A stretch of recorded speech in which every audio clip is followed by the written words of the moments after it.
आज मैं हमारे देश के जेनजी से बात करने के लिए आया हूँ।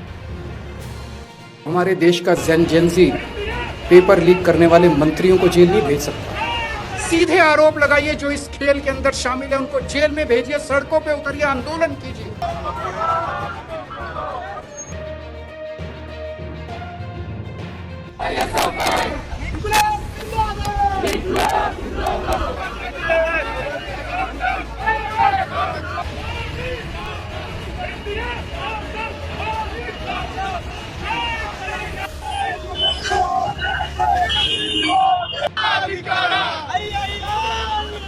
नमस्कार, मैं नामिका सिंह और आप देख रहे हैं तेजस भारत। देश के करोड़ों परिवारों के लिए अपने बच्चे को पढ़ाना सिर्फ उनका कैरियर बनाना नहीं होता है, बल्कि पीढ़ियों की गरीबी से बाहर निकलने का सपना होता है। गांव का किसान अपनी जमीन गिरवी रख देता है, मजदूर माँ बाप अपने गहने बेच देते हैं और रिक्शा चलाने वाला पिता दिन रात पसीना बहाता है ताकि उसका बच्चा एक दिन सफेद कोट पहन सके। लेकिन जब उसी सपने की नींव में भ्रष्टाचार की दीमक लग जाए, तब सवाल सिर्फ एक परीक्षा का नहीं रह जाता है, पूरे सिस्टम के चरित्र का हो जाता है। आज देश में सबसे बड़ा सवाल यही है कि आखिर नीट यूजीसी 2026 जैसी परीक्षा, जिसे करोड़ों युवाओं का भविष्य तय करता है, वो माफियाओं और दलालों के हाथों का खिलौना बन चुका है। 22 लाख छात्र, 44 लाख माता पिता, हजारों करोड़ की कोचिंग इंडस्ट्री और इसके बीच बैठा एक ऐसा नेटवर्क जिससे मेहनत को मजाक बना दिया है। नीट पेपर लीक सिर्फ एक अपराध नहीं है, ये उस लाखों छात्राओं के आत्मविश्वास की हत्या है जिन्होंने रात रात भर जगकर पढ़ाई की।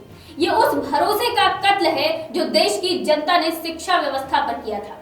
जरा सोचिए, जिस परीक्षा के लिए बच्चे 2-2 साल तक मोबाइल छोड़ देते हैं, त्योहार छोड़ देते हैं, दोस्तों से दूरी बना लेते हैं, उसी परीक्षा का पेपर परीक्षा से पहले लाखों रुपए में बिक जाता है। जब एजेंसियों के मुताबिक पेपर परीक्षा से कुछ दिन पहले ही गिरोहों तक पहुंच गया था, व्हाट्सएप चैट, बैंक ट्रांजैक्शन और कॉल रिकॉर्ड ये दिखा रहे हैं कि ये कोई छोटी मोटी चोरी नहीं थी, बल्कि पूरा संगठित नेटवर्क था। सवाल ये है कि आखिर इतनी हाई सिक्योरिटी वाली परीक्षा का पेपर बाहर कैसे आया? क्या सिस्टम के अंदर बैठे लोग शामिल थे या फिर पूरा सिस्टम ही समझौते और सेटिंग पर चल रहा था? और सबसे बड़ा सवाल, क्या ये पहली बार हुआ है? तो नहीं, 2024 में भी नीट पर सवाल उठे थे, तब भी छात्र सड़क पर थे, तब भी अभिभावक रो रहे थे। लेकिन उस समय सिस्टम ने क्या किया? छिलपुट घटना समझकर मामला दबा दिया गया था। वही ढिलाई आज 2026 में भी देश के सामने विस्फोटक बनकर खड़ी है। अपराधियों को संदेश साफ चला गया था कि सब मैनेज हो जाता है। यही वजह है कि अब पेपर लीक एक उद्योग बन चुका है। कोई सॉल्वर गैंग चला रहा है, कोई कोचिंग के नाम पर सौदे करा रहा है और कोई सिस्टम के भीतर बैठकर सुरक्षा में सेंध लगा रहा है। राजनीति भी अब इस मुद्दे पर खुलकर मैदान में उतर चुकी है। विपक्ष सरकार पर हमला बोल रहा है। दिल्ली के पूर्व मुख्यमंत्री अरविंद केजरीवाल ने छात्राओं से आंदोलन की अपील करते हुए कहा है कि अगर युवा अब भी चुप रहे तो उनका भविष्य सौदेबाजी का सामना बन जाएगा। दूसरी तरफ सरकार दावा कर रही है कि दोषियों को बख्शा नहीं जाएगा, लेकिन जनता पूछ रही है कि हर बार पेपर लीक होने के बाद ही कार्यवाही क्यों होती है? सुरक्षा पहले क्यों नहीं दिखाई जाती है? असल में ये मामला सिर्फ नीट का नहीं है, ये उस मानसिकता का मामला है जहां सक्सेस एट एनी कॉस्ट, यानी किसी भी कीमत पर सफलता पाने का जुनून पैदा कर दिया गया है। करोड़ों की कोचिंग इंडस्ट्री के चयन को मार्केटिंग बना दिया गया। बड़े बड़े होर्डिंग्स पर टॉपर्स के चेहरे बिकते हैं। रिजल्ट अब शिक्षा नहीं, कारोबार बन चुका है। ऐसे में कई अभिभावक भी शॉर्टकट की तलाश से दलालों के चंगुल में फंस जाते हैं, लेकिन ये शॉर्टकट अंत में पूरे देश के भविष्य को बर्बाद कर देता है। जरा सोचिए, जिस परीक्षा के जरिए डॉक्टर चुने जाते हैं, अगर उसी में ईमानदारी खत्म हो जाए तो इसका असर सिर्फ छात्रों तक सीमित नहीं रहेगा। कल वही डॉक्टर देश के अस्पताल में बैठेंगे। अगर सीटें मेहनत से नहीं बल्कि पैसों और लीक हुए पेपर से तय होंगे लगे तो सबसे बड़ा खतरा आम मरीज की जिंदगी पर होगा। इसीलिए सिर्फ एजुकेशन स्कैम नहीं, ये देश की स्वास्थ्य व्यवस्था पर भी हमला है। अब सवाल उठता है कि समाधान क्या है? क्या सिर्फ दोबारा परीक्षा करा देना काफी है? बिल्कुल नहीं। दोबारा परीक्षा सिर्फ घाव पर पट्टी बांधने जैसा है। असली इलाज सिस्टम बदलने में है। सबसे बड़ा परीक्षा प्रक्रिया का पूरा डिजिटल रिफॉर्म होना चाहिए। जब बैंकिंग सिस्टम करोड़ों का ट्रांजैक्शन एक ओटीपी से सुरक्षित कर सकता है, तो देश की सबसे बड़ी परीक्षा सुरक्षित क्यों नहीं की जा सकती? पेपर सेंटर पर भी इंक्रिप्टेड डिजिटल सिस्टम से खुले, बायोमेट्रिक ऑथेंटिकेशन हो, गतिविधियों की लाइव मॉनिटरिंग हो। दूसरा, ऐसे मामलों के लिए फास्ट ट्रैक कोर्ट बनने चाहिए। पेपर लीक के मामलों का फैसला 3 महीने के भीतर हो या सजा ऐसी हो कि आने वाली पीढ़ियां याद रखें, क्योंकि जब जब अपराधियों को डर नहीं होगा तब धंधा बंद नहीं होगा। तीसरा, कोचिंग संस्थानों की जवाबदेही तय करनी चाहिए। उनकी फंडिंग, रिजल्ट और नेटवर्क की जांच होनी चाहिए। अगर किसी संस्थान का नाम पेपर लीक नेटवर्क से जुड़ता है तो उसका लाइसेंस तुरंत रद्द होना चाहिए। शिक्षा को बाजार बनाने से रोकना ही होगा। लेकिन इन सब के बीच सबसे बड़ा दर्द उन छात्रों का है जो आज फिर से अपनी किताबें खोलने को मजबूर हैं। वे छात्र जिन्होंने अपनी जिंदगी के सबसे खूबसूरत साल इन परीक्षा के नाम पर दिए। उनके अंदर गुस्सा भी है, निराशा भी है और डर भी है। लेकिन उन्हें ये समझना होगा कि पेपर लीक उनकी हार नहीं है, हार उस सिस्टम की है जो उनकी ईमानदारी की रक्षा नहीं कर पाया। याद रखिए, अगर मेहनती छात्र टूट गए तो जीत सिर्फ उस माफिया की होगी जिसे सपनों का सौदा किया। इसीलिए सवाल पूछना जरूरी है। लोकतंत्र में सबसे खतरनाक चीज अपराध नहीं बल्कि जनता की चुप्पी होती है। अगर देश का युवा अब भी चुप रहा तो आने वाले समय में हर परीक्षा, हर नौकरी और हर सपना बोली लगाकर बेचा जाएगा। सीबीआई जांच करेगी, सरकार नई तारीखें घोषित करेगी, बयानबाजी होगी, राजनीति होगी, लेकिन असली जीत उस दिन होगी जब इस देश का गरीब बच्चा बिना डर, बिना सिफारिश और बिना किसी पेपर लीक के सिर्फ अपनी मेहनत के दम पर डॉक्टर बन सकेगा। सवाल पूछिए, आवाज उठाइए, क्योंकि शिक्षा बिकने लगी तो लोकतंत्र की नींव हिल जाएगी। आज मैं हमारे देश के जेनजी से बात करने के लिए आया हूँ। हमारे देश के युवाओं से, स्टूडेंट्स से सीधे बात करने के लिए आया हूँ। आप सब लोग समझदार हैं, पढ़े लिखे हैं। मेरी बात को बड़े ध्यान से सुनना और गौर करना। नीट का पेपर लीक हुआ है। हर बार की तरह इस बार भी जांच सीबीआई को सौंप दी गई है।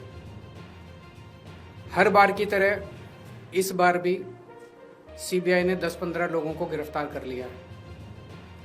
हर बार की तरह इस बार भी 3-4 महीने में ये सारे छूट जाएंगे, इनको बेल मिल जाएगी।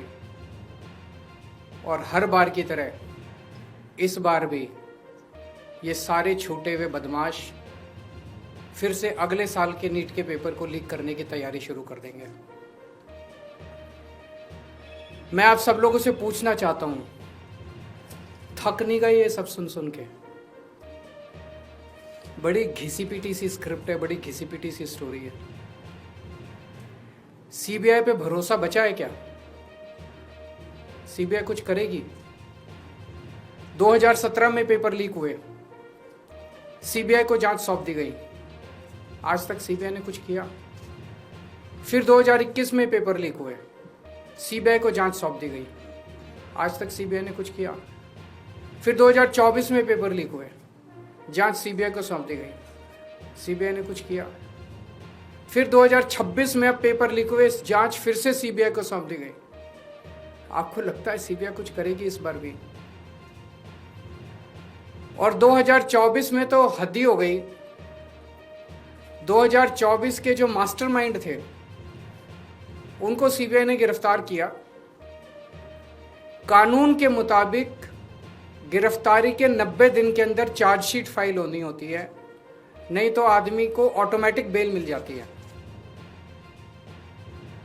सीबीआई ने सो कॉल्ड मास्टरमाइंड को गिरफ्तार किया और 90 दिन में सीबीआई ने चार्जशीट फाइल नहीं की और उसको ऑटोमेटिक बेल मिल गई। क्यों? आपको लगता है कि सीबीआई ने इसलिए चार्जशीट फाइल नहीं की क्योंकि सीबीआई इनएफिशिएंट है? ना, सीबीआई इनएफिशिएंट नहीं है। सीबीआई में बड़े अच्छे अफसर हैं,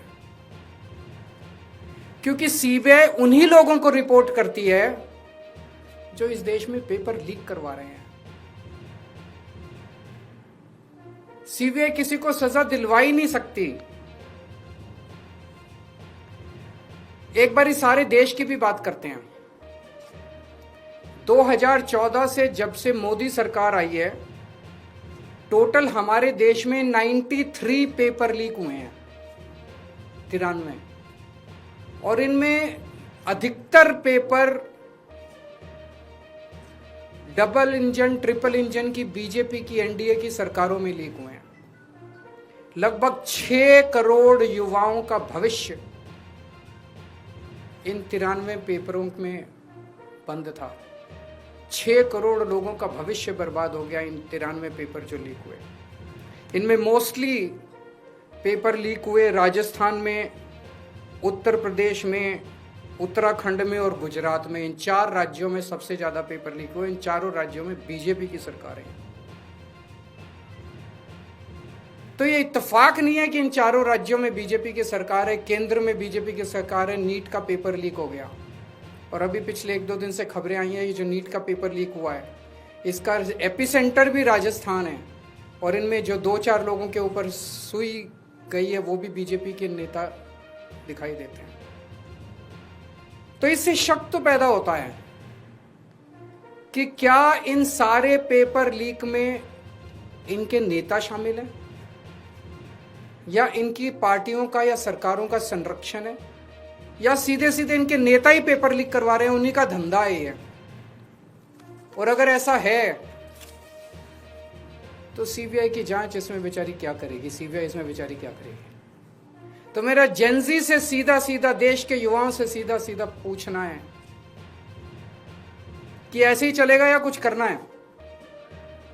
ऐसे ही हर साल आप देखो, 2017 में पेपर लीक हुए, उसके 4 साल बाद 2021 में हुए, उसके 3 साल बाद 2024 में हुए, उसके 2 साल बाद 2026 में हुए, अब उसके 1 साल बाद 2027 में होंगे, और हर साल पेपर लीक होंगे अगर आपने कुछ नहीं किया तो। अगर नेपाल का और बांग्लादेश का जेनजी सड़कों पे उतर के अपने देश की सरकारों को बदल सकता है, तो हमारे देश का जेनजी पेपर लीक करने वाले मंत्रियों को जेल नहीं भेज सकता है। मुझे अपने देश के जेनजी पे पूरा भरोसा है। ये देश आपका है। इस देश के नेताओं को इस देश में कोई इंटरेस्ट नहीं है। इस देश के नेताओं के बच्चे विदेशों में पढ़ते हैं। हमारे देश के एक बहुत बड़े नेता ने कहा था, जरूरत पड़ी तो झोला उठा के चल दूंगा। मैं और आप तो झोला उठा के नहीं जाएंगे ना। हमारे बीवी बच्चे तो इसी देश में रहते हैं। हम तो इसी देश की पैदाइश हैं, हम तो इसी देश की मिट्टी के हैं, हम तो इसी देश के हैं।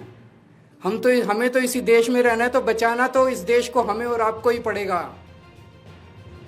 और अंत में एक बात मैं उन लोगों को कहना चाहता हूं जो लोग कहते हैं कि सिस्टम फेल हो गया, सिस्टम फेल हो गया, सिस्टम फेल हो गया। मैं आपकी भावना को समझता हूं, लेकिन जब आप सिस्टम की बातें करते हैं तो अनजाने में आप उन नेताओं को बचा रहे हैं जो नेता इस पूरे घिनौने खेल में शामिल हैं।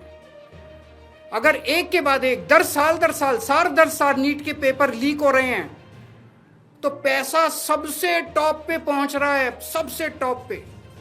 ऐसे ही पेपर लीक नहीं हो जाते, नीट के जैसे पेपर ऐसे ही लीक नहीं हो जाते, पैसा सबसे टॉप पे पहुंच रहा है। तो जब आप सिस्टम की बात करते हैं तो आप उस टॉप को बचा रहे हैं, अनजाने में बचा रहे हैं। मैं जानता हूं आपकी मंशा नहीं है, लेकिन अनजाने में उस टॉप, ये सिस्टम कोई इमेजिनरी नहीं होता, फिक्शन नहीं होता, सिस्टम हवा में नहीं होता। सिस्टम के पीछे लोग हैं। सीधे आरोप लगाइए जो इस खेल के अंदर शामिल है, उनको जेल में भेजिए, सड़कों पे उतरिए, आंदोलन कीजिए और इस घिनौने खेल को बंद कीजिए।